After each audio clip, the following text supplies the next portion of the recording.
Hello everyone, welcome back to my YouTube channel. Today I'm discuss here chapter 2 motion in a straight line. इस chapter में आज हम discuss करने वाले हैं average acceleration and instance acceleration and differential calculus. तो differential calculus का example हम बाद में देखेंगे, बट हम अभी एवरेज एक्सेलरेशन और इंस्टेंस एक्सेलरेशन पे वर्क करेंगे। इस पे हम अभी बात करेंगे और इसका सिर्फ हम एग्जांपल देखेंगे। ठीक है, तो आइए देखते हैं। आप सबसे पहले देखते हैं एवरेज एक्सेलरेशन और इंस्टेंस एक्सेलरेशन। तो if the velocity of a particle remains constant as time passes, we say that is moving uniform velocity. If the velocity changes into time, it is said to be accelerated. Okay, the acceleration is the rate of change of velocity.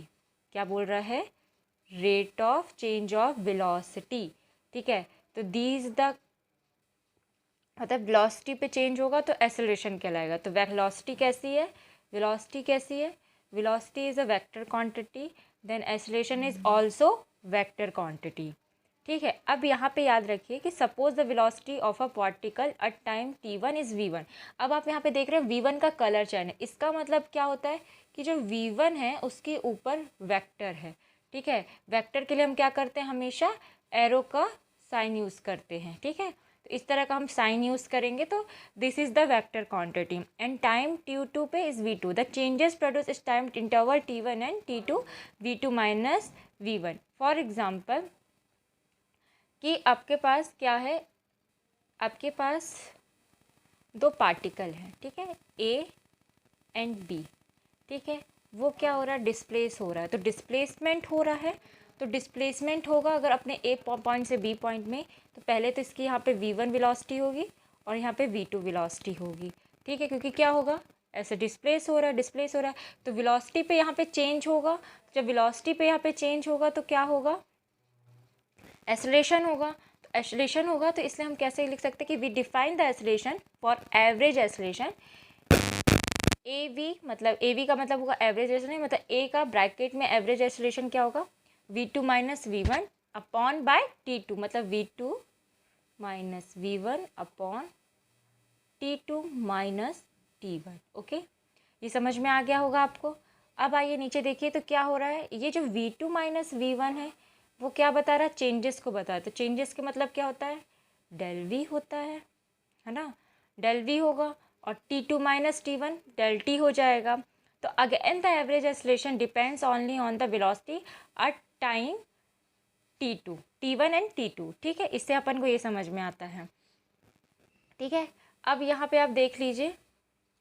ठीक है, instance acceleration of a particle at time t is defined as a limit, क्या लिखा है? Limit del T tends to del V upon del T. Del V क्या है? फिर यहाँ पे वेक्टर क्वांटिटी है, del D upon del T. ठीक है, फिर यहाँ पे वेक्टर क्वांटिटी होगी, तो इसको डेल को हमने क्या इक्वेट कर दिया? लिमिट हटा के D V upon D T. ठीक है, ये चीज़ समझ में आ गई कैसे हमने इसको मतलब हटाया कि ये डेल वी है। ठीक है, जैसे ही हम लिमिट हटाएंगे तो क्या बन जाएगा? D V upon D T. ठीक है, तो A where del V is the change in velocity between the time T and t1, T plus del T. मतलब जब मैंने एक आपको डायग्राम बनाया था यहाँ पे कि पार्टिकल ए पार्टिकल बी में जब चेंजेस हो रहा है तो क्या होगा? v1 है, इसका v2 है, तो यहाँ पे भी तो v टाइम पे t1 होगा, t टाइम t2 होगा। ठीक है, तो अब जब v1 से v2 पे जाएगा तो कुछ टाइम चेंज होगा, तो जब टाइम चेंज होगा तो वो t2 पे चेंज हो जाएगा। ठीक है, तो इस तरह से अपन इसको निकाल सकते हैं। अब आइए देखते हैं डिफरेंशियल कैलकुलस। डिफरेंशियल कैलकुलस क्या होता है? Consider two quantities y and x interrelated in a such way that for each value of x there is one and only one value of y। ठीक है, अब आप देख सकते हो यहाँ पे आप एक डायग्राम देख रहे हो। ठीक है, तो ये देखिए अब ये y और x के प्लेन का बीच का ग्राफ है।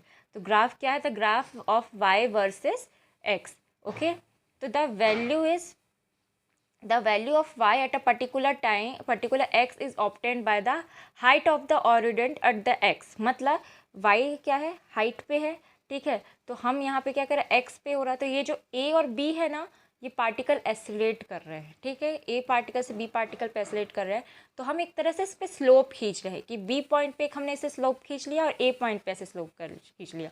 तो फिर हमने जब देखा यहाँ पे कि ये क्या हो गया, जब हमने देखा यहाँ पे कि क्या हो रहा है कि स्लोप बन रहा है, जब स्लोप बना तो हमने क्या किया, उनके बीच में भी एक लाइन खींच दी, तो वहाँ पे एक ट्रायंगल मिला और एक आपको रेक्टेंगल मिला।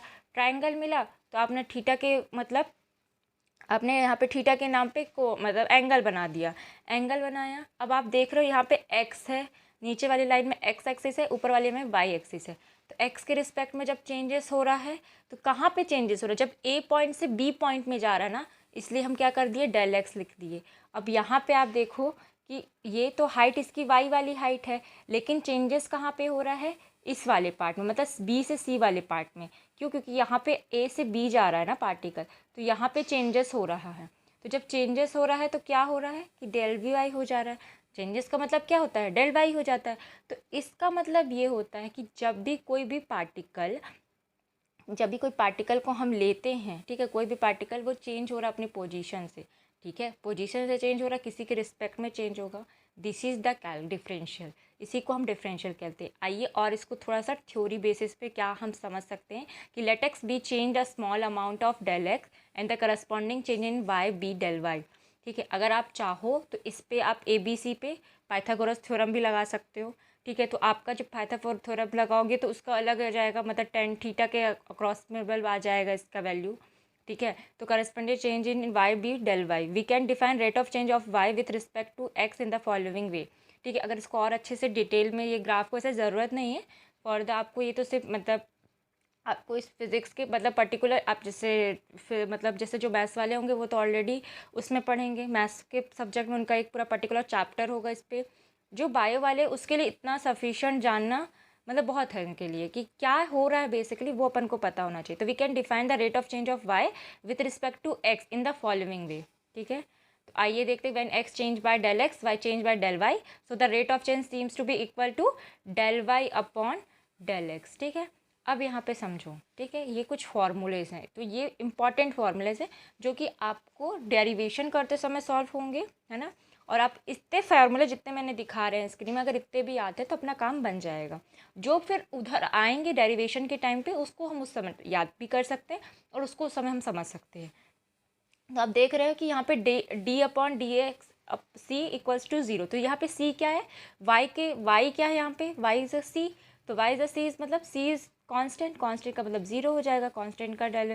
तो ये आपको एक तरह से रिमेंबर करना पड़ेगा कि मतलब एक्स एन का Y equals to X N होगा। जैसे आप यहाँ देख रहे हो 30 नंबर पे आप देखो, है ना, 30 नंबर पे आपको जब भी गिवन चीज़ें होंगी, है ना, गिवन चीज़ें होंगी तो Y equals to U V हो रहा है, ठीक है, U V, then D V upon D X, ठीक है। तो D Y upon D X मतलब जब हम यू और वी का डिफ्रेंशिएट करेंगे तो क्या फार्मूला बनेगा, ये चीज़ आपको याद रखनी पड़ेगी कि देखो इसमें मतलब यू और वी है, मतलब न्यूमरेटर और डिनोमिनेटर है। तो पहले डिनोमिनेटर सेम रहेगा, न्यूमरेटर का होगा, एंड फिर उसके बाद न्यूमरेटर सेम होगा और डिनोमिनेटर मतलब होगा, ठीक है। तो इट इज़ वेरी मतलब ईजी है ये, मतलब इतना टफ नहीं। अगर आपको ये फार्मूले से याद है तो आप डिफरेंशियल बहुत अच्छे से कर सकते हो, ठीक है। तो आज के लिए इतना ही। आज का मोटिवेशन कोट है कि success is the best revenge for anything, ठीक है। तो आज इसी के साथ हम अपनी वीडियो को एंड करते हैं। आई होप सो आपको वीडियो पसंद आई होगी। आपका कोई भी डाउट होगा प्लीज़ आप कमेंट बॉक्स में कमेंट कीजिए, and thank you for watching. अगर आपको वीडियो मेरी पसंद आती है तो लाइक कीजिए, शेयर कीजिए, सब्सक्राइब कीजिए। Thank you everyone.